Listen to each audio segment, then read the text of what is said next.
नमस्कार। यति बेला हेर्दै हुनुहुन्छ रमाइलो टेलिभिजन र रमाइलो टेलिभिजनको कार्यक्रम सुरक्षित मटुमा यहाँहरूलाई हार्दिक स्वागत गर्न चाहन्छु। म रूपी राठौड। विशेष गरी यो कार्यक्रम आउने गर्दछ हरेक दिन मध्याहको 12 देखि 1 बजेसम्म।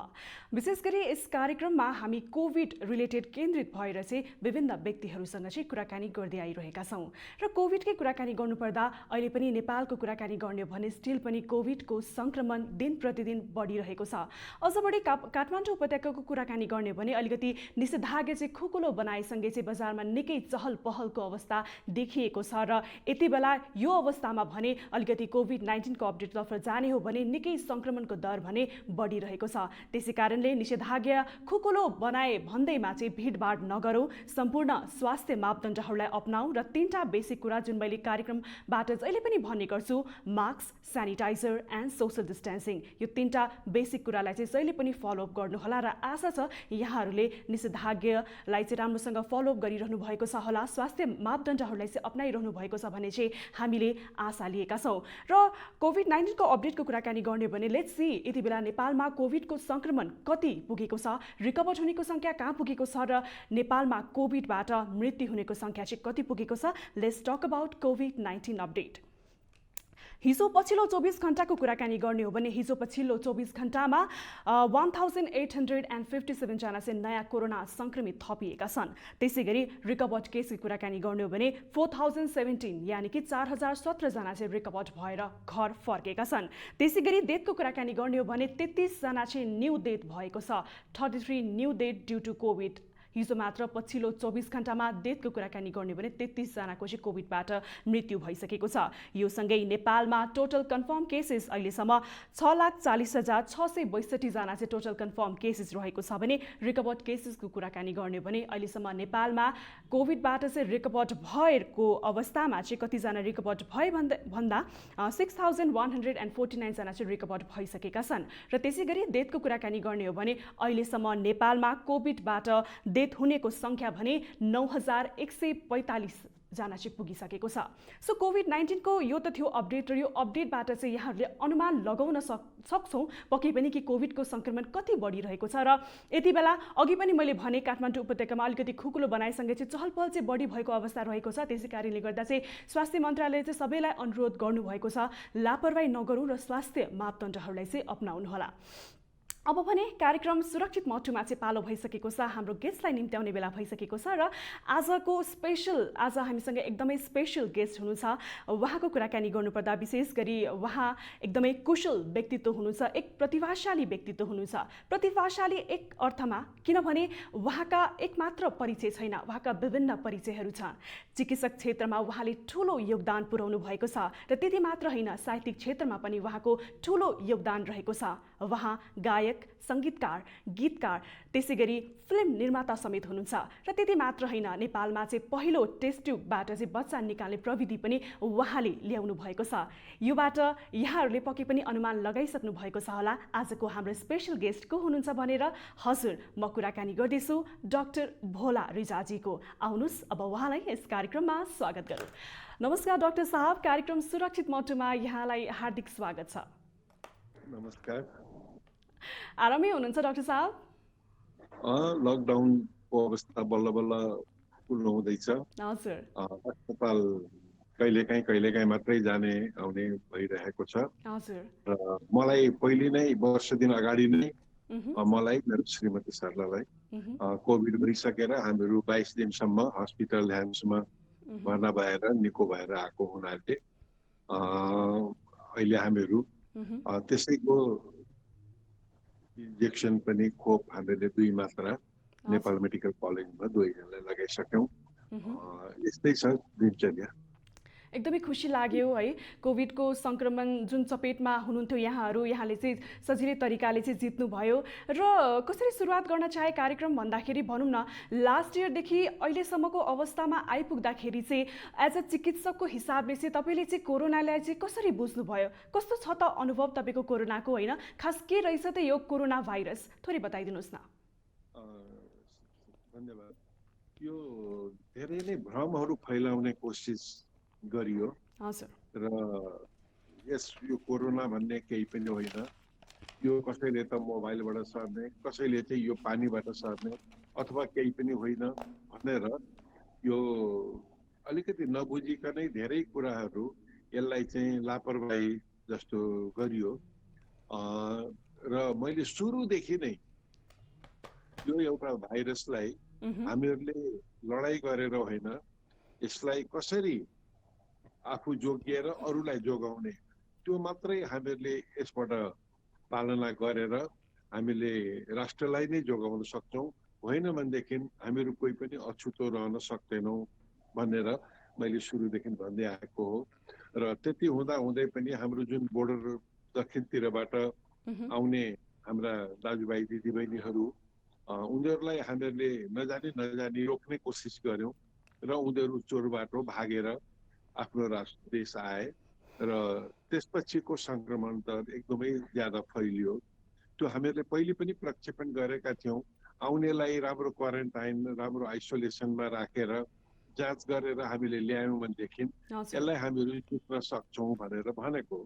तर त्यति हुँदा हुँदै पनि त्यसलाई धेरै नै अबुझ तरिकाबाट चाहिँ हामीहरू रोक्न सक्छौँ, यसरी आउन दिँदैनौँ भनेर यी सब कुराहरू भएको हुनाले त्यति बेलाको जुन पहिलो चरणको भनौँ न जुन लकडाउन भयो, अनायास एकदमै जनताले धेरै नै दुःख पाए र कोरोना भन्दा पनि भोकमरीबाट मान्छेहरूको मृत्यु भएर अझ हुँदै गयो अनि मान्छेहरूले अवज्ञा गर्न थाले। नम्बर 1।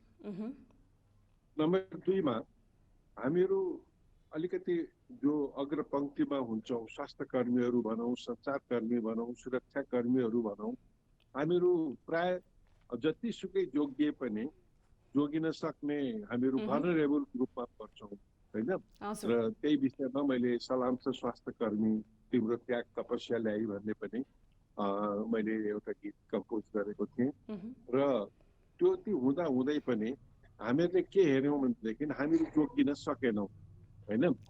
ठिक छ, हामीहरू जोगिएनौँ, तर हामीले जोगिने चाहना गरेर हामीलाई सबै मापदण्डहरू पालना गर्दा गर्दै पनि हामीहरू फ्रन्ट लाइनरहरू नजोगिनु भन्ने चाहिँ एउटा कुरा हो। ठिक हो, र हाम्रो कारणबाट घरका परिवारहरू पनि सङ्क्रमित हुन पुगे, त्यो पनि एकदम ठिक हो होइन, त्यसमा कुनै असत्यता छैन।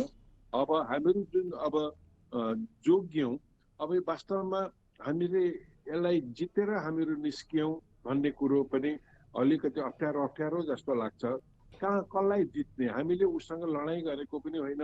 हामीले महामारीमा हामीले के भयो भने उसलाई चाहिने जति हामीले पालना गर्यौँ त्यसबाट पनि सङ्क्रमित भएको हुनाले हामीले अरूलाई चाहिँ हामीबाट केही पनि नसरोस् भन्ने अभिप्रायले गर्दाखेरि हामीहरू कम्प्लिट आइसोलेसनमा हस्पिटलाइज भएर बस्यौँ र 22 दिनसम्ममा अनि निको भएर अनि हामीहरू घर आयौँ। आइसकेपछि पनि यो जुन भ्रम थियो कि कोरोनाबाट चाहिँ केही नगरिकन पनि यो हामीहरू यसलाई जित्न सक्छौँ, यसलाई हामीहरू परास्त गर्न सक्छौँ, यो केही पनि होइन भन्ने एउटा समूहको जुन एउटा जनचेतनामा बाधा पुर्याउने खालका जति पनि अड्कलबाजीहरू थिए त्यसलाई हामीहरूले विभिन्न माध्यमहरूबाट तपाईँहरूको जस्तो टेलिभिजन, अनलाइन, पेपर सबैबाट हामीहरूले धेरै नै यसलाई मेहनत गरेर यसलाई परास्त गर्यौँ। र अहिले आएर यो जुन हामीहरूले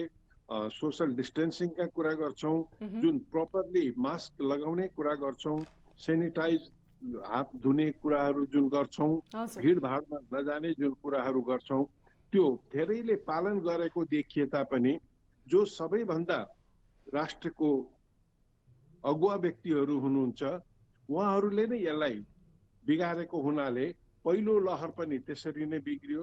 र अहिले पनि म के देख्दैछु भनेदेखि यदि त्यो सङ्क्रमण चाहिँ यदि उनीहरूबाटै चाहिँ यसको अवज्ञा गरेर भिडभाड गरेर सडकमा आन्दोलन गरेर यदि भयो भनेदेखि चाहिँ राष्ट्रले फेरि अर्को ठुलो मूल्य चुकाउनु पर्नेछ।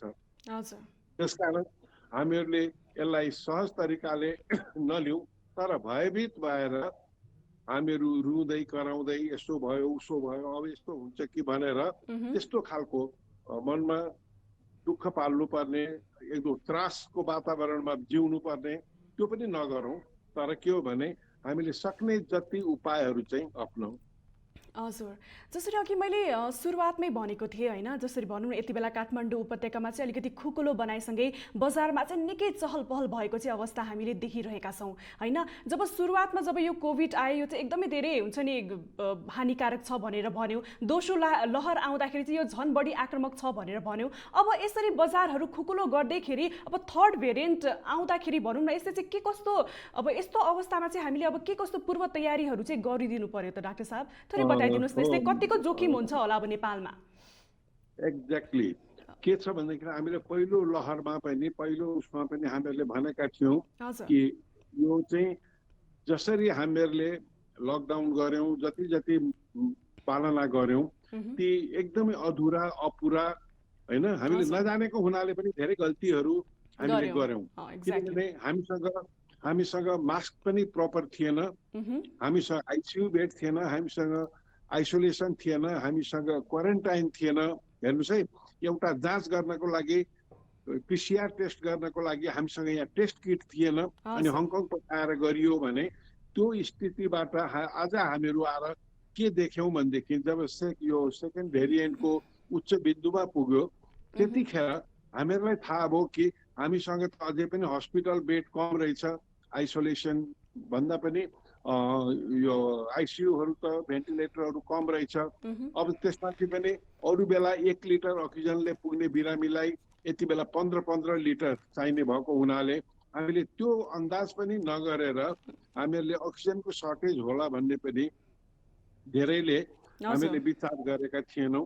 त्यसकारण यी सबै कुराहरू हामीहरूले आज आएर पनि यो अब थर्ड भेरिएन्ट आउँछ, यसमा कुनै शङ्का छैन। यो जेठ महिनामा उच्चतम बिन्दुमा पुग्छ भनेर आजभन्दा हामीहरूले 6 महिना अगाडि नै यो प्रक्षेपण गरेको चिज थियो होइन। त्यति बेलै सिसिएमसीहरू यस्ता बिना कामका भए, आफूमा लडाइँ भयो, अनि फेरि भङ्ग गर्ने काम भयो, अहिले फेरि अर्को आयो होइन। त्यसकारण यी सब चिजहरू जुन राजनीतिक भागभण्डादेखि लिएर राजनीतिक अखाडा, राजनीतिक द्वन्द्व, यस्ता चिजहरूले चाहिँ जब देशमा अहिलेसम्म पनि भन्नुहोस् न हामी 2.2 यो खोप लगाएर हामीहरू थन्किएका छौँ होइन। हाम्रो ज्येष्ठ नागरिकहरूले पनि दिन पाएको छैन, बालबालिकाको त कुरै छोडौँ भनेदेखि अहिलेसम्म पनि जसले पहिलो खोप लगाएका थिए उनीहरूले सेकेन्ड खोप लगाउन पाएका छैन। त्यसकारण यस्तो जुन एउटा अवस्था राष्ट्रमा सृजना भयो, यसको जनता दोषी होइनन्। यसको लागि चाहिँ हामीहरूले जुन हाम्रो व्यवस्थापन छ होइन, हरेक चिजमा आफूले नसकेपछि अदालतलाई, सर्वोच्चलाई गुहार्ने अथवा सबै लगेर सर्वोच्चमा पन्छाउनु पर्ने, खोप दे भनेर पनि सर्वोच्चले अर्डर गर्नुपर्ने, पार्टीहरू मिल भन्नुपर्ने, पार्टीहरू छुट फुट भन्नुपर्ने, यस्ता सब कुराहरूमा चाहिँ जब कार्यपालिका व्यवस्थापिका सबै चिजहरू जब अपाङ्ग हुन्छन्, जब भत्किन्छन्, जब ध्वस्त हुन्छ, जब विखण्डन हुन्छन्, त्यति बेला चाहिँ एउटै मात्रै बाँकी रहँदो रहेछ न्यायपालिका। त्यो देखियो यसपालि। त्यसकारण अब हामीहरूले एज ए म देशको एउटा नागरिकको हिसाबले, म चिकित्सक छोडौँ, म एउटा नागरिकको हिसाबले पनि के डिमान्ड गर्छु भने मेरो बाँच्न पाउने अधिकार छ कि छैन। आज आएर जस्तो हामीहरूलाई एउटा मर्दाखेरि आँखाबाट आँसु आएर हामीहरूले धेरै कुराहरू गर्यौँ। आज आएर 200-300 मृत्यु भयो र अहिले पनि 33-35-40 मृत्युहरू भइराखेको छ होइन। र जम्मा 22 जना 23 जना उदयपुरमा संक्रमण हुँदाखेरि हामीहरूले अताल ल्याउँ, एकदम के किन भयो, अब यस्तो भयो भनेर त्यसलाई व्यवस्थित गर्नुको सट्टामा हामीहरूले लकडाउन गर्न थाल्यौँ। हेर्नुहोस् है। त्यसकारण अब अहिले आएर जब हाम्रो चाहिँ यो 6 लाख पनि नागिसक्यो होइन, र हिजो मात्रै 2700 होइन, जुन घटेर 1900-1800 मा पुगिसकेको थियो, हिजो मात्रै 2700 को जुन संक्रमण संख्या बढ्यो र यसरी बढ्ने जाँदाखेरि अब विश्वमा आधा जसो मुलुकमा चाहिँ यो थर्ड भेरिएन्टले जरा गाडिसकेको छ। यो समाचार आइसक्यो हामीहरूलाई पनि, र हामीहरूलाई पनि भनेको छ तपाईँहरू यो सतर्कता अपनाउनको लागि सबै चिज अपनाउनुहोस् अहिलेदेखि। तर के देखिन्छ भनेदेखि अहिले पनि सरकार चाहिँ यो खोप दिनको लागि जसबाट हामीहरू म्याक्सिमम पब्लिकलाई जोगाउन सक्छौँ होइन। अब मैले खोप लाएँ भनेर मलाई त अहिले ग्लानी भइरहेको छ, मैले किन लगाएँ, मलाई त सबैले औला ठड्याउँछन्।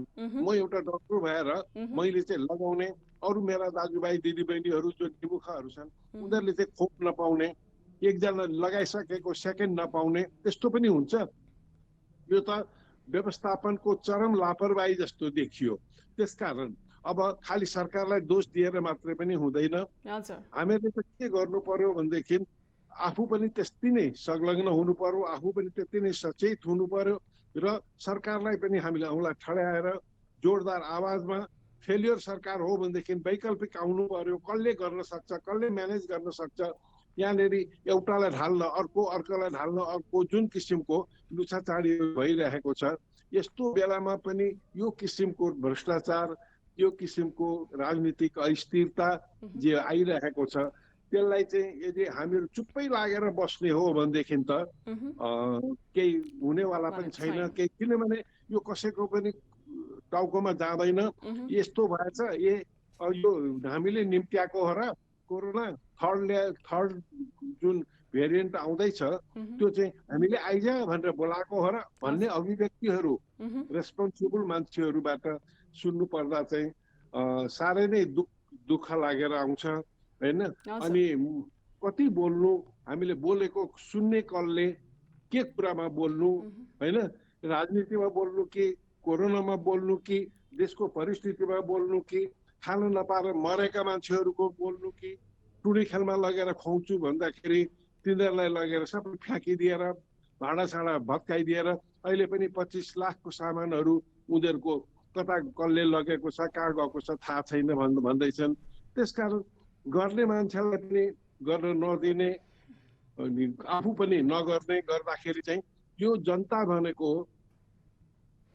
भेडा बाख्रा हो, यसलाई जे गरे पनि हुन्छ, जता लगे पनि हुन्छ, मारे हुन्छ, काटे हुन्छ भनेर जुन एउटा सोच पलाएको छ, त्यसलाई चाहिँ हामीहरू सबै एकजुट हुनुपर्छ। अब कहिले हुने हो, हामी पनि एउटा देशको एउटा एकदमै रेस्पोन्सिबल नागरिकहरू भएको हुनाले हामीहरू त्यसरी अरू जस्तो उफ्रिन सक्दैनौँ, सडकमा जान सक्दैनौँ। के गर्ने, आफै रोयो, करायो, बस्यो, अनि केही कुराहरू छन् भने तपाईँहरू केही टेलिभिजन, रेडियो, पेपरहरू मार्फत, मिडिया मार्फत केही कुराहरू राखिदियो। तर मेरो उद्देश्य चाहिँ के हो भनेदेखि आज पनि यस्तो यो बर्सातको झरीको मौसम छ, हामीले निषेधाज्ञा जुन बिस्तारो बिस्तारो बिस्तारो बिस्तारो जुन खुकुलो पार्दै गयौँ, यसले गर्दाखेरि हो जसलाई खान लाउन पुगेको छैन, जो बिहान कमाएर बेलुका खाने, बेलुका कमाएर बिहान खानेहरू जुन छन्, उनीहरूलाई आज पनि हामीहरूले केही गरेनौँ भनेदेखि त कि त सरकारले उनीहरूलाई रिप्लेस गर्नु पर्यो अरू देशको जस्तो होइन। अब सरकार छ कि छैन थाहा छैन, त्यसकारण उनीहरूलाई गरी खाओ भन्नको लागि चाहिँ हामीहरूले यो जुन अहिले जुन रिल्याक्स गरेको छ यो राम्रो काम हो। तर कसरी कन्ट्रोल गर्ने त, रिल्याक्स भनेर एकदम भोटे कुकुर फुक्यो भनेर सबैले जे गरे पनि हुने, हामीहरू बजारमा हेर्छौँ होइन, अहिले पनि मोर देन 50% चाहिँ they are without mask, mask लगाएकै छैन होइन। अनि भिडभाड गरिरहेका छन्, त्यो भिडभाड के रहेछ भनेर हेर्दाखेरि कति ठाउँमा एजिटेसन होइन, यो सरकार विरुद्धको नाराहरू लाउनलाई, पुतला जलाउनलाई गरिरहेका छन् भनेदेखि त्यो पनि त एउटा संक्रमणको ठुलो एउटा ठाउँ हो। त्यसकारण ती पनि नहुन् र जनताले जहाँबाट पाउनु पर्ने हो खाना चाहिँ बन्दोबस्त गर्न पाउन्। त्यसकारण जुन एउटा अल्टरनेट गरेर अथवा टाइम मिलाएर जसरी आवत जावत गर्नलाई दिएको छ, त्यसबाट कि त हामीहरूले उनीहरूलाई पुरा रिप्लेसमेन्ट दिनु पर्यो, होइन भनेदेखि यो अहिले जुन रिल्याक्स भएको छ यसलाई अझ राम्रोसँग कन्ट्रोल गरेर, अब बसमा हेर्नुहोस् त, अस्ति मैले हिजो एउटा देखिरहेको थिएँ क्या, अब त्यसमा पुरा मापदण्ड अपनाउने, यसो गर्ने उसो गर्ने भनेर सरकारले त भन्यो, तर हामी पनि अवेर भएनौँ भनेदेखि त त्यो त पालन हुँदैन। अनि फेरि अर्को संक्रमण अबको 22 दिनमा हेरिराख्नुहोस्, हाम्रो हाइएस्ट बिन्दुमा मृत्युदर पुग्छ फेरि। त्यति बेला मर्नेहरू हाम्रा साना साना भाइ बहिनीहरू हुन्छन्, किनभनेदेखि यो थर्ड भेरिएन्टको असर ज्यादा अलिकति लो एज ग्रुपमा धेरै छ भन्ने हामीहरूले सुनेका छौँ। त्यसकारण अहिले भन्न सकिँदैन, तर के हो भने उनीहरूलाई जोगाउनु हाम्रो कर्तव्य हो। त्यसकारण हामीहरूले खालि अलिकति बेड चाहिँ बच्चाहरूको लागि बढाउने, यसो गर्ने उसो गर्ने भन्दा पनि तिनीहरूलाई कसरी जोगाउने, होइन, उनीहरूलाई संक्रमण हुनबाट, किनभने उनीहरूका बाउ-आमा काम गर्न गएनन्, काम गरेर पैसा ल्याएनन् भनेदेखि भोकै मर्छन्। त्यसकारण उनीहरूलाई काम गर्ने वातावरण पनि बनाइदिनु पर्यो। अहिले कृषि प्रधान देशमा हाम्रो जम्मा 26-27% मात्रै रोपाइहरू भएको छ, होइन। एउटा रोपाइ पनि एउटा विशृङ्खलता, एकदम उच्छृङ्खलता फोटो खिचाउनको लागि, होइन, त्यो हिलोमा गएर छापिनको लागि फोटो खिच्ने काम मात्रै भएको छ। असली जुन हाम्रो असार पर्वको मर्म हो, जसरी सबैजना एउटा खेतमा गएर एउटा चाडबाडको रूपमा, एउटा महोत्सवको रूपमा, वास्तवमा त्यो भनेको के हो भने असारको 15मा खेत रोपाई गर्ने र सिद्ध्याउने र साउनको 15मा गएर घरमा वस्तुहरू ब्याउँछन् अनि खिर खाने हाम्रो परम्परा हो त्यो। त्यसकारण त्यसलाई पनि अलिकति उच्छृङ्खल बनाएर जे भइरहेको छ त्यो पनि एउटा हाम्रो संक्रमणको एउटा ठुलो माध्यम भएको छ भन्ने मैले ठानेको छु। हजुर, जस्तो डाक्टर साहब अघि हामीले भ्याक्सिनका कुराकानी गरिरहेका थियौँ र भ्याक्सिनमै एउटा के प्रश्न सोध्न चाहे भन्दा पछिल्लो क्रममा हेर्ने हो भने भ्याक्सिन लगाएका व्यक्तिहरू पनि सङ्क्रमित भइरहेका छन्, होइन। सो तपाईँलाई के लाग्छ कि यो प्रपर रिसर्च नभएको कारणले गर्दा हो कि हुन्छ नि, लाइक के छ यसमा प्रपर रिसर्च नभएको कारणले गर्दा चाहिँ अझै पनि केही हुन बाँकी रहेको छ? एउटा चिकित्सकको हिसाबले के भन्न चाहनुहुन्छ तपाईँ, केमा कमी आइरहेको छ खास? हामीले वर्ल्ड वाइड डाटा हेऱ्यौँ भने पनि, होइन, भ्याक्सिनले चाहिँ 100% प्रोटेक्सन गर्दैन। यो चाहिँ करिब 80 to 90% डिफ्रेन्ट भ्याक्सिनको आफ्नो आफ्नो छ, तर रफली भनौँ न, होइन, त्यति गर्दा पनि 10 to 20% चाहिँ भ्याक्सिनको प्रोटेक्सनको दायरा पुरा गर्न सकेको छैन, होइन। अब त्यसै कारण हामीले के भन्छौँ भनेदेखि तपाईँहरूलाई कोभिड भइसक्यो अथवा तपाईँहरूको बडीमा एन्टिबडी आइसक्यो अथवा तपाईँले भ्याक्सिन लाउनुभयो, दुईटै डोज लाउनुभयो भने पनि तपाईँ एकदम 100% फ्री छैन हो, तपाईँ 98% फ्री भयो, तर स्टिल युआर भल्नरेबल, अहिले पनि तपाईँहरू जोखिममा हुनुहुन्छ, होइन। त्यसकारण अर्को कुरो के छ भने यो जुन पोस्ट कोरोना जोखिम छ नि त्यो पनि अत्यन्तै भयावह छ। त्यसकारण भ्याक्सिन लाउँदैमा हामीहरू 100% सुरक्षित भयौँ, हामीले जे गरे पनि हुन्छ भन्ने कुरो पनि होइन, होइन। त्यति गरेर पनि हामीले पालन गर्नुपर्ने जुन मास्कका कुराहरू छन्, होइन, यी सब हामीले पालन गर्नुपर्छ, होइन। र दोस्रो कुरो चाहिँ भ्याक्सिन नलगाएकाहरू चाहिँ हामीभन्दा 100 गुणा ज्यादा जोखिममा छन्, त्यो चाहिँ हामीले बुझ्नु पर्यो। त्यसै कारणले गर्दा भ्याक्सिन लगाउन चाहिँ एकदम इम्पोर्टेन्ट भयो, होइन त, सबै नागरिकले। हजुर, भ्याक्सिनको कभरेज हेर्नुहोस्, अहिले पनि हाम्रो युकेमा, इन्डियामा, अमेरिकामा, होइन, यदि हामीले रेट हेरौँ भनेदेखि यिनीहरूको 22 देखि 28, 30, 40% यिनीहरूको भ्याक्सिन कभरेज पुगिसक्यो भनेदेखि हाम्रो कन्ट्रीमा अहिले पनि 2.2% छ जम्मा। त्यो पनि एउटा दिएको होला, दोस्रो डोज पाएको छैन होला, होइन। पहिले हामीहरूले दिँदाखेरि हामीलाई के भनिएको थियो भनेदेखि 10 लाख डोज आयो भनेदेखि त्यसबाट 4.5 लाख दिएर 4.5 लाख सेकेन्ड डोज राखेको छ। त्यसकारण एभ्रीबडी इज प्रोटेक्टेड दिने जति भनेको थियो। तर अहिले आएर जुन हाम्रा एकदम वृद्ध बुवा आमाहरू हामीहरूलाई फोन गरिकन आँसु खसाल्नुहुन्छ, उहाँहरूलाई जे भनिएको थियो कि सेकेन्ड डोज तपाईँहरूले टाइममा पाउनुहुन्छ भन्ने, त्यो आज नपाउँदाखेरि अब त उहाँहरू यो भएको कारणबाट पनि, डरको कारणबाट पनि उहाँहरूको मृत्यु होला कि भन्ने हामीलाई डर लागिरहेछ। अनि हामीहरू झुट्टा आश्वासन पनि दिन्छौँ कतिपल्ट।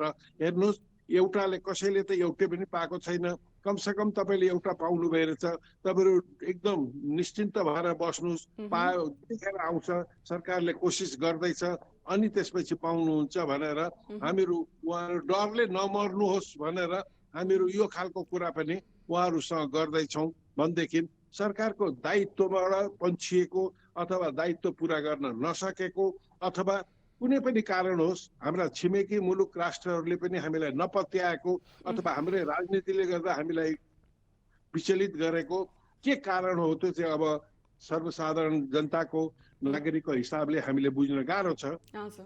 कठिनाइहरू होलान् तर के हो भने हामी चाहन्छौँ चाँडोभन्दा चाँडो हाम्रो जति पनि भलनरेबल ग्रुपहरू छ उनीहरूलाई चाहिँ यो भ्याक्सिन लागोस्।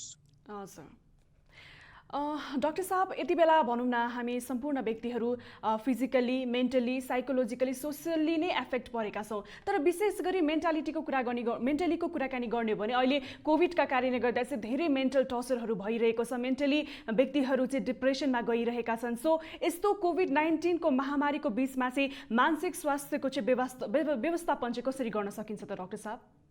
मेरो विषय पनि हेर्नुहोस् स्त्री रोग विशेषज्ञ को नाताले मैले तपाईलाई के भन्नुपर्छ भनेदेखि तपाईहरु अलिकता पनि यो कोरोनाको डरले तपाईहरु भयभीत नहुनुस्, आफूलाई विचल्लीमा नपार्नुस्, यति ठुलो मनोबल राख्नुस् कि मलाई के पनि हुँदैन। सबभन्दा ठुलो कुरो जोगिने ठाउँमा जोगिएपछि तपाईहरु नै विचार गर्नुस् कि मलाई केही पनि हुँदैन र भएछ भने पनि मैले उपचार पाउँछु हैन। चाहे त्यो क्वारेन्टाइनमा बसेर होस्, चाहे आइसोलेसनमा होस्, चाहे हस्पिटलाइज भएर होस् हैन, चाहे अक्सिजन मात्रै लिएर होस्। त्यसकारण हामीले के हेर्नु पर्यो भनेदेखि आज सरकारको दायित्व हैन, निजी सरकारी र सामुदायिक जति पनि स्वास्थ्य संस्थाहरू छन् यी सबैलाई एकछत्त व्यवहार गरेर सबैले चाहिँ स्वास्थ्य सेवा दिइरहेका छन्, दिनुपर्छ।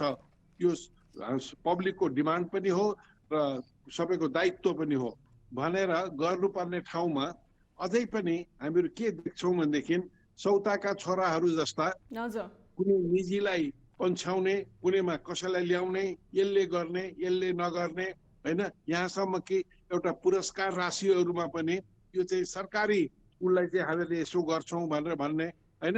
त्यसकारण सबभन्दा पहिलो कुरो त हामीले के हेर्नु पर्यो भनेदेखि हाम्रो एभाइलेबल रिसोर्सेसहरू, चाहे त्यो अक्सिजन होस्, चाहे बेड होस्, चाहे आइसोलेसन होस्, चाहे क्वारेन्टाइन होस्। अब हेर्नुहोस् अहिले आएर पनि हामीसँग म्यान पावर पुग्दैन। यहाँ ठुला ठुला कुराहरू भए हामीसँग म्यान पावर बेसी छ, एकदम हामीहरू यो खेलो छ। हामीले अर्को 10 वर्षको लागि म्यान पावर हामीले प्रोडक्सन कटौती गर्नुपर्छ भनेर सबै चिजमा कटौती हुँदा हाम्रो सानो सानो यो अक्जिलरी हेल्थ प्रोग्रामहरू जुन थिए ती बन्द गरे। अब मैले सुन्दैछु पिसिएल प्रोग्राम पनि बन्द हुन्छ। त्यसपछि ब्याचलर कोर्सेसहरूमै अहिले जति सिटहरू घटे, यदि ती नघटेका भएदेखि आज हामीसँग कति मान्छेहरू पुग्थे, त्यसले सेवा गर्थे। अहिले आएर एउटै ग्रुपले 7-7 दिन 10-10 दिन 14-14 दिनसम्म जबरजस्ती यो भेरीकै कुरा गरौँ हैन, अनि पिपल डिससेटिस्फाइड हुने, उनीहरू असन्तुष्ट हुने कामहरू यो। त्यसकारण यो सबै चिज, चाहे फिजिकल फेसिलिटिजका कुरा गरौँ, चाहे एभाइलेबल रिसोर्सेसहरू अक्सिजनदेखि लिएर इन्स्ट्रुमेन्ट्स इक्विपमेन्टका कुरा गरौँ, चाहे ह्युमन रिसोर्सेस म्यान पावरका कुरा गरौँ, यी सबै चिजहरू चाहिँ हामीहरूले एउटा आज पनि प्रक्षेपण गरेर होइन हामीले त गल्ती गरेका रहेछौँ, अब यसलाई हामीहरूले यसरी बढाउनु पर्छ, नर्सिङहरू यति बढाउनु पर्छ, डाक्टरहरू यति घटाएका थियौँ यति बढाउनु पर्छ। यस्ता कुराहरू जे क्षेत्रमा हामीलाई चाहिएको छ। हामीलाई त कम्युनिटी बेड चाहिएकै छैन भने जस्तै गरेर हामीहरूले एउटा शुक्रराज ट्रपिकल सेन्टर भन्दा बाहेक अन्त कतै पनि ध्यानै दिएका थिएनौँ हैन। त्यसकारण यस्ता चिजहरू जुन छन् ती चिजहरूमा चाहिँ हामीहरूले विशेष ध्यान दिनुपर्छ। र अहिले पनि हामीहरूले भोलिको लागि हैन जे थर्ड भेरिएन्टहरूको हामीहरूले प्रक्षेपण गरेका छौँ, आउँछ पक्का पनि, नआए पनि हामी तयार त हुनु पर्यो नि। त्यसकारण एउटा बेग्लै टिमले भन्छु म त हैन, बेग्लै टिमले यो सब अहिलेको जुन सिचुएसन एनालाइसिस गरेर अहिलेको रिक्वायरमेन्ट एनालाइसिस गरेर हामीहरूले गर्नुपर्ने अस्तिको पालिमा एकपल्ट मलाई फोन आएको थियो शेरबहादुर तामाङजी स्वास्थ्य मन्त्री हुँदाखेरि कि तपाईँले आउनुपर्छ, हामीलाई सजेसन गर्नुपर्छ, हामीहरू अरू डाक्टर साहबहरूलाई पनि यसरी बोलाउँछौँ भनेर उहाँहरूले एकदमै भन्नुभएको थियो। तर जब म 18 दिन अड्नुभयो होइन, त्यसपछि उहाँ अहिले हुनुहुन्न मन्त्रीमा, स्वास्थ्य मन्त्रीमा हुनुहुन्न। त्यसकारण यस्तो जुन अराजकता अथवा यो जुन राजनीति अस्थिरता जे आएको छ, यस्तै बेलामा यो सब चिज नभइदिएर सबैको दत्तचित्त चाहिँ कसरी नागरिकको सुरक्षा गर्ने त्यो चाहिँ गर्न पाएको भएदेखि हामीहरू पनि खुसी हुन्थ्यौँ। हामीहरूले पनि गर्नुपर्ने योगदान जेमा हो। अब यहाँ बसिकन हामीहरू कहिले विराटनगरको, कहिले सप्तरीको होइन, कता कताका भाइ बहिनीहरू जसलाई अप्ठ्यारो पर्छ उनीहरूलाई हामीले हेल्प गर्नु बेग्लै कुरा हो। तर यसले मात्रै पुग्दैन। त्यसकारण सरकारै जो अगुवा छ, सरकारैले अगाडि बढ्नुपर्छ।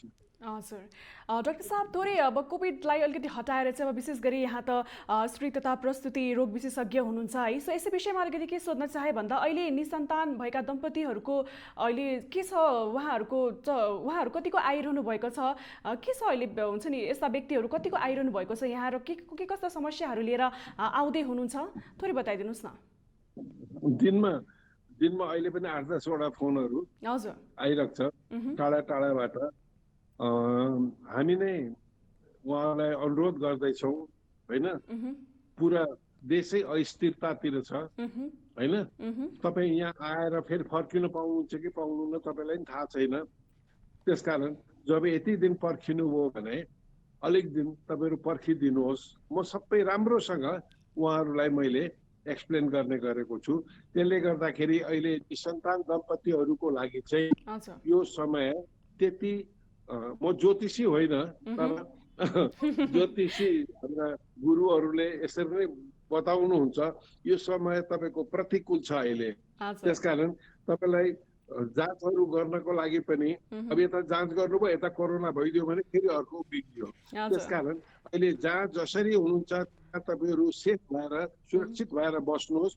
एक दिन फेरि आउँछ, त्यसपछि हामीहरू छँदैछौँ, तपाईँहरू हुँदै हुनुहुन्छ। हामीहरू यो कुरालाई ट्याकल गर्छौँ पक्का पनि। यसमा हाम्रो बाचा भयो भनेर हामी त्यसरी सम्झाएर उहाँहरूको अलिकति पनि मनोविज्ञान, अलिकति पनि साइकोलोजी पनि नखच्किने हिसाबले उच्च मनोबल राखेर तपाईँहरू बस्नुहोस्, आफ्नो घरमै करेसा बानी लगाउनुहोस्, काम गर्नुहोस्, यसो गर्नुहोस्, यसो गर्नुहोस् भनेर हामीहरू नै भन्छौँ। डाक्टर साहब, जस्तो भनौँ न अहिले पनि समाजमा होइन, मैले भर्खरै मात्र पनि सुनेको थिएँ होइन, एउटा ठाउँमा अहिले पनि जस्तो निसन्तान भएका महिला भनौँ न, स्पेसली श्रीमानले अथवा श्रीमानका घर परिवारले चाहिँ महिलाकै दोष हो भन्ने खालको भनिरहेका हुन्छन्, टर्चर दिइरहेका हुन्छन् है। सो खास यो आजको यो कार्यक्रम मार्फत चाहिँ खास के भन्न चाहनुहुन्छ, खास महिलाकै दोष हुन्छ त, खास के हो? यो कुरो मैले 2040 सालदेखि 39 सालदेखि चाहिँ होइन, आज 38 वर्ष भयो सायद, मैले कुनै दिन यस्तो छैन दिनमा कि यो जुन हाम्रो एउटा मिथ छ नि, यो एउटा के भन्ने, यो हाम्रो कुसंस्कार जुन छ, यो महिलाहरूलाई जेमा पनि दोष दिने होइन। जबसम्म त्यो हट्दैन तबसम्म हाम्रो समाज कहिले पनि बलियो हुँदैन। किनभनेदेखि मैले जब सबैलाई थाहा हुनुपर्छ कि यो निसन्तान पहिले एउटा सबैलाई एउटा भ्रम के थियो भनेदेखि म आएर मैले यसो गरेँ भनेर म कसैलाई पनि म ठुलो भनेर मैले भन्न खोजेको होइन। तर म आउनुभन्दा अगाडि र अहिले पनि मान्छेहरूलाई के भ्रम छ भनेदेखि निसन्तान हुनु चाहिँ भगवानको श्राप हो। हाम्रो कर्ममा, हाम्रो भाग्यमा हामीले जे लेखेर ल्यायौँ त्यही हुन्छ। त्यसकारण हामीले केही पनि गर्न सक्दैनौँ भन्ने जुन भ्रम थियो, त्यो भ्रमलाई यति वर्ष 38 वर्षको इतिहासमा हामीले बल्ल बल्ल बल्ल बल्ल बल्ल चिरेर अहिले बिरामीहरू दार्चुलादेखि, कालीकोटदेखि, मुगु है, रोल्पा, सल्यान, यी सबै पश्चिमदेखि लिएर सबै ठाउँका बिरामीहरू अहिले होइन रहेछ, यो त भगवानले गरेको होइन रहेछ, यो त हाम्रै कमजोरी रहेछ होइन भनेर अलिकति बुझ्न थाल्नु भएको छ, नम्बर 1। नम्बर 2 के हो भनेदेखि यो निसन्तान हुनुमा श्रीमानको आधा श्रीमतीको आधा, अथवा अझ यसलाई क्लियर गर्ने हो भने 33% श्रीमान, 33% श्रीमती र 33% दुवैको।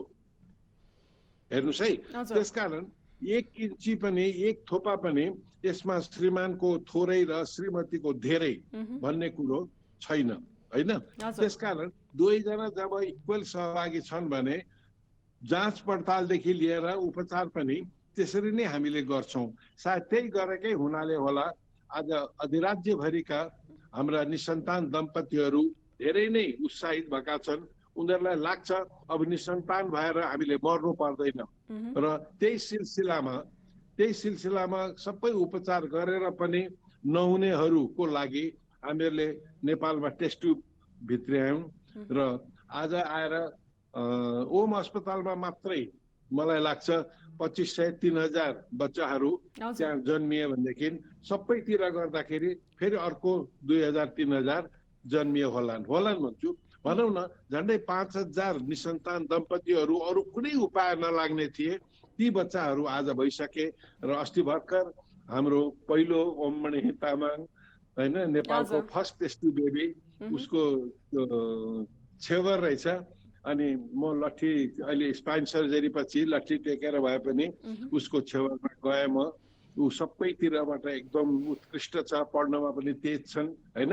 त्यसकारण अब त्यसरी कसैले पनि अब चाहिँ यो निसन्तान भएर त्यस्तै पीडाले चाहिँ कोही पनि मर्नु पर्दैन। त्यो चाहिँ हामीले आजसम्म पाएको उपलब्धि चाहिँ त्यही हो। हजुर, धेरै धेरै धन्यवाद डाक्टर साहब यति राम्रो इन्फर्मेसन दिनुभएकोमा।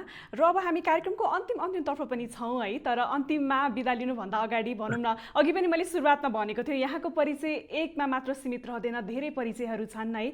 यहाँले एकदम राम्रो गाउनुहुन्छ, गीत लेख्नुहुन्छ, सङ्गीत भर्नुहुन्छ, धेरै कुरा धेरै क्षेत्रमा चाहिँ यहाँले एकदमै योगदान दिनुभएको छ है। सो अब चाहिँ हामी डाक्टर साहबसँग चाहिँ एउटा छोटो गीत सुन्छौँ जुन भनौँ न यति बेला तपाईँले अघि सुरुवातमा भन्नुभएको थियो यो कोभिड सम्बन्धी यहाँले चाहिँ एउटा गीत लेख्नु भएको थियो। सो गुनगुनाउन सक्नुहुन्छ हाम्रो अडियन्सको लागि? मैले धेरै भयो, नारायण वलीजीले सङ्गीत गरेको हो र हामीले यो फ्रन्ट लाइनरहरूकै प्रति समर्पित गरेर हामीले सुरुमै निकालेको गीत हो। त्यो गीतमा चाहिँ मैले सबैलाई सम्झना त्यही गरेको छु।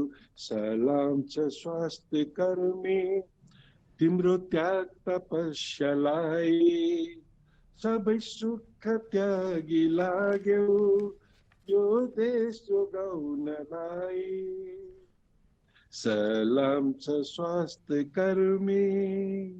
यसरी हामीहरूले स्वास्थ्य कर्मीहरू, सञ्चारकर्मीहरूको लागि यो गीत बनाएका थियौँ। अहिले पनि फेरि यो क्रम जारी छ। त्यसपछि अर्को एउटा गीत पनि मेरो धेरै नै मान्छेहरूले मन पराए, यो देश विदेशतिर पनि, यो प्रकृति हो एउटै ईश्वर, अर्को विकल्प छैन भन्ने युवराज गुरुङले गाएका छन्। त्यो पनि निकै नै छ। सुरुमा चाहिँ यो कोरोना जा त धेरै टाढा जा, अब फर्केर नआइज भनेर, अनि मैले जसरी हाम्रो जनचेतनाका कुराहरू छन् त्यसलाई राखेर सायद पहिलो कोरोना सम्बन्धी गीत नेपालमा त्यसरी त्यो पनि निस्किएको थियो। त्यसको दीपक शर्माजीले म्युजिक गरेको हो। सरोजहरूको धेरैजना भएर यसलाई छायाङ्कन गरेका थिए। त्यसरी अब यो जनचेतनाकै लागि पनि हामीहरूले एउटा सङ्गीतको माध्यम जसले चाहिँ ठुलो रोल प्ले गर्छ भनेर यसमा धेरैजनालाई उनीहरूको अनुराधा कोइरालादेखि लिएर हाम्रो सुरेन्द्र केसीजी होइन, रूपमाङ्गर कटवाल, महावीर पुन, हाम्रो दिपाश्रीहरू, दीपक राजगिरी, हाम्रो मल्ल, हाम्रो गौरी मल्ल, धेरैजनाले यसमा करिब 10-12 जनाले चाहिँ गर्दाखेरि मान्छेहरूको अलिकति एट्र्याक्सन राम्रो भएको थियो। जे होस् यहाँको हरेक गीतमा चाहिँ देशप्रेमी झल्किन्छ भनौँ न है। र अर्को गाना मलाई भर्खरै मात्र के याद आयो भन्दा जुन अहिले यो बाढी पहिरो आइरहेको छ, मनसुन सुरु भइसँगै जुन हामीले अब नेपालको स्थिति देखिरहेका छौँ, बाढी पहिरोले चाहिँ धेरै सताइरहेको छ, धेरैजनाले ज्यान पनि गुमाउनु परेको छ, घरहरू छैनन्, बगाइसकेको छ है। अनि एउटा गीत कुन याद आयो भन्दा मेरो देश डुब्न थाल्यो किनारा लगाइदेऊ है। हजुर धेरै नै सान्दर्भिक छ यो शब्दहरू। मेरो शब्दमा स्वरूपराज आचार्य, सत्यराज आचार्यले आफ्नो म्युजिक दिएर गाएका छन्। सबैको मुखमा छ, देश विदेशमा गाइदिनुस् न टुक्रा। यो गीत एउटा अर्को पनि यसको ऐतिहासिक के भयो भने नि, माधव नेपालजीले पनि सदनमा आफ्नो भाषणमा यसको 2 लाइन पढेर सुनाउनु भएको थियो। त्यसले गर्दाखेरि पनि मान्छेहरूलाई यो गीतको बारेमा सधैँ सम्झना आइराखेको छ। हजुर, थोरै टुक्रा गाइदिनुहुन्छ सर यो गीत।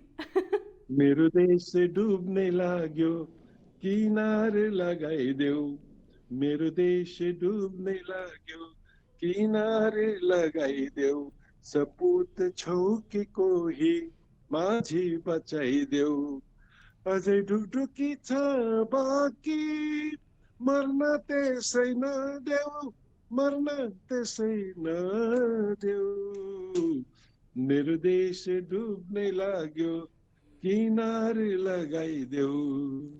Thank you so much. हाम्रो दर्शकहरूले पनि यो गीत सुन्नुभयो होला, किनभने अहिले देशको परिस्थिति पनि यस्तै रहेको छ। एकदमै मिल्छ यो गीत अहिलेको यो परिस्थिति हेर्दाखेरि। र डाक्टर साहब भनौँ न, तपाईँले विभिन्न क्षेत्रमा ठुलो योगदान पुर्याउँदै आउनुभएको छ। भनिन्छ लर्निङ भन्ने कुरा चाहिँ कहिले पनि सकिँदैन, जहिलेसम्म लाइफ छ लर्निङ भन्ने कुरा चाहिँ सिक्दै गइरहन्छ भन्ने हुन्छ है। सो अबको के छ त तपाईँको चाहना? अझै पनि केही सिक्न बाँकी छ जस्तो लाग्छ यहाँलाई? होइन, म एउटा सधैँ आफूलाई एउटा विद्यार्थीकै रूपमा जहिले पनि अगाडि बढाउँछु। चाहे मैले जो जति पनि चलचित्रहरू 8वटा चलचित्र बनाएँ, चाहे साथी यही निसन्तान दम्पतिको कुरा लिएर, अनि अन्तिममा जुन गौँथली जुन छोरीलाई शिक्षा होइन र बाल विवाहको विरुद्धमा जे हामीहरूले जे बनायौँ होइन, यो यो यो एउटा पाटो। किनभनेदेखि मैले चिकित्सा क्षेत्रबाट जतिको सेवा गर्न सकेँ, यो साहित्य, सङ्गीत, कला, चलचित्रको मार्फत पनि धेरैलाई जनचेतना वृद्धि गर्न सकिन्छ, राम्रो गर्न सकिन्छ भनेर नै लागेको हो। अब अहिले मेरै पथमा मेरै जेठो छोरो कपिल रिजाल, उसले पनि अब म चलचित्र निर्माण पनि म गर्छु। उसले पहिले छायाङ्कनहरू, भिडियोहरू, चलचित्र, सानो सर्ट फिल्महरू बनाएको छ।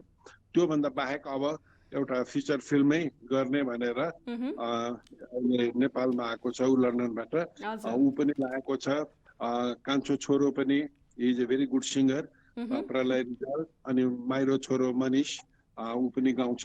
यसरी हाम्रो पुरा पारिवारिक पृष्ठभूमि पनि हामीले हेऱ्यौँ भनेदेखि एउटा हामीहरूलाई जेबाट प्रेरणा आएको छ, हाम्रा जिजु बुबाहरू होइन, हाम्रा बुवा बाजेहरूबाट जे आयो, त्यो प्रेरणाले गर्दाखेरि हामीहरूलाई सधैँ यो क्षेत्रमा पनि अलग हुँ, म चाहिँ यसबाट टाढी हुँ भनेर कहिले पनि त्यस्तो मन लागेको छैन। र हामीहरू यसैमा निरन्तरता दिन्छौँ। तर जुन यहाँले सोध्नुभयो कि अब तपाईँको के इच्छा छ भनेर जुन सोध्नुभयो, त्यो चाहिँ मेरो सधैँ एउटा मनको इच्छा सधैँ मनमै रह्यो र कहिले पनि यो पुरा हुन सकेन। त्यो हो देशको एउटा स्वास्थ्य, जुन एउटा हाम्रो आकांक्षा हो, स्वस्थ रहने जुन पब्लिकहरूको चाहना हो, त्यसलाई चाहिँ आफै अगाडि सरेर एउटा राष्ट्रलाई नै हाँक्ने यदि अवसर मिल्यो भनेदेखि त्यो चाहना पनि पुरा हुन्छ। र देशमा त्यो जुन हामीहरूले राष्ट्रलाई नै स्वस्थ बनाउने जुन हाम्रो एउटा अभिलाषा छ, त्योमा केही पनि कसर बाँकी रहँदैन भन्ने मेरो चाहिँ त्यो खालको सोचाइ भएकोले अब जति पनि अहिले आउनुभयो, जतिले गर्न सक्नुभयो, गर्न सक्नु भएन, त्यसको कमेन्ट भन्दा पनि आफू चाहिँ गयो भनेदेखि त्यो चाहना गर्न सकिन्छ भन्ने प्रतिबद्धता हो एउटा।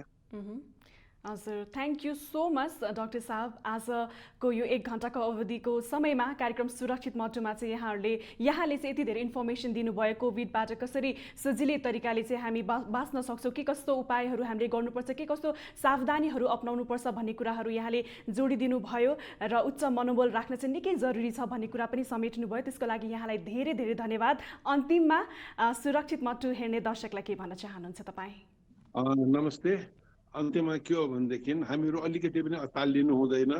सबैले सुझबुझका साथ हामीहरूको जे आफू बाँच्ने र अरूलाई बचाउने जुन लक्ष्य हो त्यसमा हामी सबै एकसाथ हुनुपर्छ। हामीले सरकारले निर्देशन गरेका एउटा विश्वव्यापी जुन चलेको एउटा प्रक्रिया छ त्यसलाई हामीहरूले नलत्याउँ, त्यसलाई बाइपास नगरौँ। हामीहरूले अहिले पनि कसरी आफू जोगिने भनेको अरूलाई जोगाउने हो। त्यसकारण त्यसको लागि उचित तरिकाले मास्कको प्रयोग गरौँ, सोशल डिस्टेन्सिङ जुन छ त्यसलाई मेन्टेन गरौँ, सेनिटाइजरले साबुन पानीले राम्रोसँग मिची हामीहरू हात धोऊ हैन। त्यसपछि सबभन्दा ठुलो कुरो चाहिँ अहिले के छ भनेदेखि जति पनि निर्देशनहरू हामीलाई दिएका छन् ती पालन गर्नको लागि हामीहरूले अलिकति पनि कन्जुस्याइ गर्नु हुँदैन हैन। र केही हामीलाई संक्रमण भए जस्तो केही त्यस्तो लागिहाल्यो, शंका लाग्यो भनेदेखि चाहिँ हामीहरूले स्वास्थ्य संस्थामा गएर हामीहरूले यो खबर गरिहाल्नु पर्छ। सबभन्दा मुख्य उद्देश्य भनेकै आफू बाँचेर अरूलाई बचाउने हो हैन। त्यसकारण सबैलाई मेरो एकदम सधैँ स्वस्थ रहनुहोस्, यही नै मेरो शुभेच्छा छ। हजुर, thank you so much for connecting once again. अहिलेको लागि पनि हामी छुट्टिन्छौँ सर। नमस्कार। नमस्कार।